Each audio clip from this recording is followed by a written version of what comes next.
Many years ago, I heard a story that's always stayed with me, and I would like to share it with you today. It's the story of some kids who were participating in the Special Olympics. They were running a race, and they were very close to the finish line. The girl in front had a clear lead, and everyone knew she was about to win, but then something terrible happened. Another one of the racers tripped and fell down hard. Hearing that runner cry out in pain, the girl in front turned around, saw her fallen friend, and you know what she did? She ran back, helped that runner to her feet, and together they limped their way to the finish line hand in hand. Now, in the meantime, other runners had crossed the line. Technically, the leader had forfeited her chance of winning first place, but some might say that that day she was the real winner. Jesus would have agreed. One day, according to Mark, while walking with his disciples, Jesus overheard them arguing over whom was the greatest. He sat them down and taught them, "Whoever wants to be first must be last of all and servant of all." Then he took a little child and put it among them, and taking it in his arms, he said to them, "Whoever welcomes one such child in my name welcomes me, and whoever welcomes me welcomes not me, but the one who sent me." If they thought the whole discipleship thing was like a race to get to some glorious finish line first, they were wrong. The point of discipleship was to be the last one in, after making sure no one was left behind, especially not the slower ones. Get all the kids across, and the older folks with knee pain and the asthmatics. Carry them if you have to. That's how you win this race. Now, being last does not mean that we are unimportant, because to God, all of us are important. But being last means that we forfeit our own claim to first place in order to help others get ahead. That can mean a lot of things. It might mean helping up a fallen runner and losing the race, but it also might mean buying less stuff so that we have more to share with others. Or it might mean biting our tongue to let someone else speak first.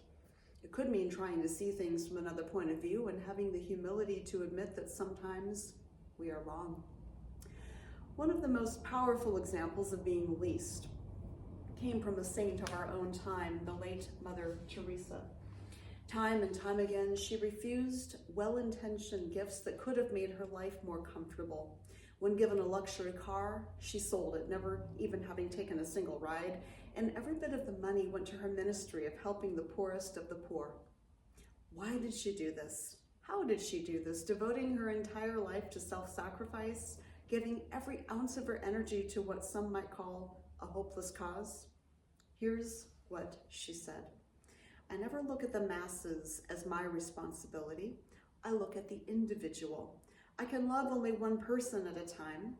I can feed only one person at a time. Just one.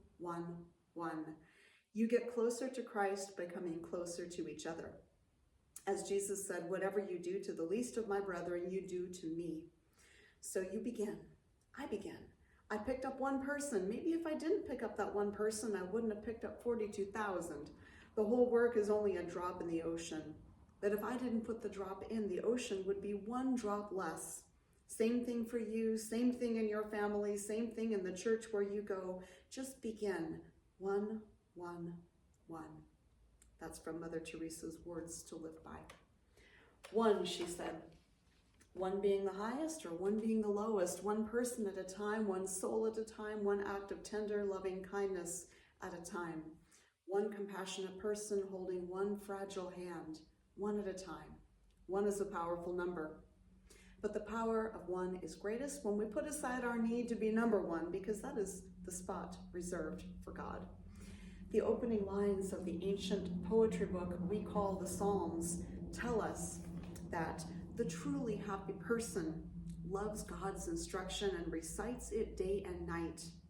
Those persons are like trees planted by streams of water, which yield their fruit in season, and their leaves do not wither, and all that they do, they succeed.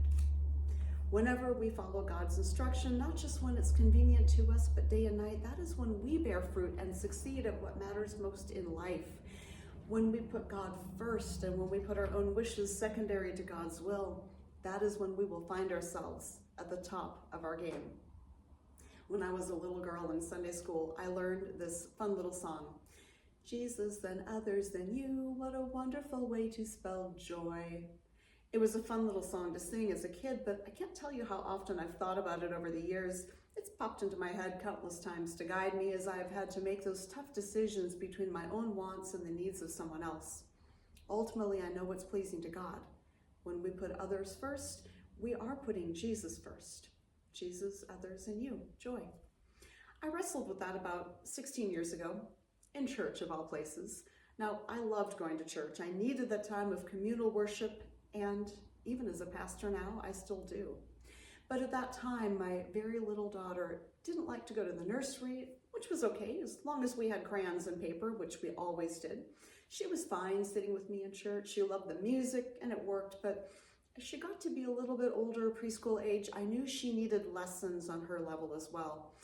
And it just so happened the education committee needed a new Sunday school teacher for the 3 to 5-year-old class. So I signed up to teach preschoolers every other Sunday. I had never taught such young children before, and I learned quickly that it was a little bit harder than I had imagined. My own daughter would sit and listen to books and stories for as long as I could read them, but I discovered that she was something of an exception. Many of my little charges had the attention span of fruit flies and quick erratic movements to match. Still, every other Sunday, I prepared my lesson, getting better each week as I discovered that hands-on worked well for my little charges. I would bring in puppets and help me tell the stories. I had the kids help me act things out, and I would give them crafts to do while I asked questions about our story. It was a creative challenge, but it was fun and such a joyful thing to see the kids learning and understanding the stories of their faith. I'm sure most of them promptly forgot the specifics of the lesson. At that age, things don't stick very long. But I personally learned a great deal about the Bible from teaching preschool lessons, of all things. The preparation, the study, the creative engagement required to teach the kids taught me more about the lessons than I had ever really understood. And after teaching for 2 or 3 more years, I felt like a better Bible scholar. So guess who was blessed? That Jesus, others, and you, joy, I found it. That time in my life taught me the important lesson that Jesus was trying to teach his disciples that day in Capernaum, when he told them whoever welcomes one of the children in his name would welcome him, and whoever welcomed him wasn't actually welcoming him, but rather the one who sent him. As I welcomed my little pupils into my Sunday school classroom, I welcomed Jesus as my own teacher, and therefore God into my life more fully than before. I found my Sunday school preparation to be a meaningful spiritual discipline. I could read the Bible lesson and the commentary provided with the lesson plan, and as I went about my other work that week, I found myself reflecting frequently on the scriptures, internalizing the lessons I was preparing to teach, and the words of the psalmist that I just read to you began to apply to me. I was truly a happy person because I was pondering God's instruction day and night. I had signed up to meet the needs of my daughter and of my church, but in the end, God made sure that my needs were met too. That is what happens when we do things that honor God, giving of ourselves in service of the least or the last. Sometimes those are very young, and sometimes they are the very poor. Before I was born, my parents served in the Peace Corps, so I grew up hearing stories about the people they had met in faraway places like El Salvador, where diaperless children played in dirt streets, their distended bellies protruding above their stick-thin legs. My father helped people grow peanuts and process them into peanut butter, which was a cheap source of protein for those kids. My mom worked alongside a nurse in a clinic teaching mothers about better nutrition. Stories like those inspired me, and as a teenager, I told my father, I would like to do that too. I want to do the Peace Corps or something like that and make life better for people. How noble of me. He surprised me by saying, well, you think that's what's going to happen, that your efforts will change other people's lives, and they will some. But the biggest change you don't expect will be within your own life. You will reap the greatest reward. That sounded a lot to me like the scorecard being turned upside down. What if I didn't want the greatest reward or the greatest blessing for myself? But you see, that's how God works. Those who try the hardest to get the most stuff might have a lot of stuff. What do we need with all that stuff anyway? Remember the wisdom from the psalmist. The truly happy person loves God's instruction and reflects upon it day and night. They're like a tree planted by streams of water, bearing fruit at the right time. Their leaves don't fade. Whatever they do, it succeeds.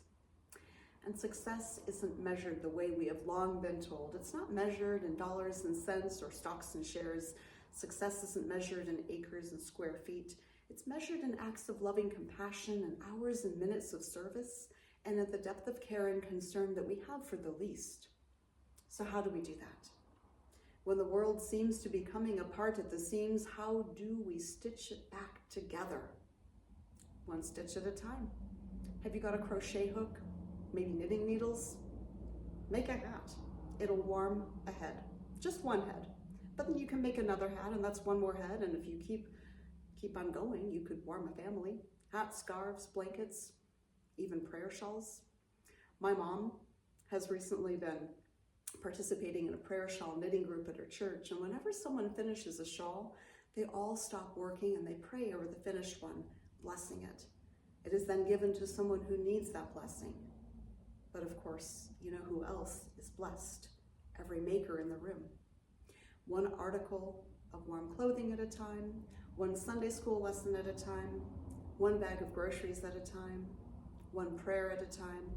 It's like what Mother Teresa said about the ocean being made up of tiny drops.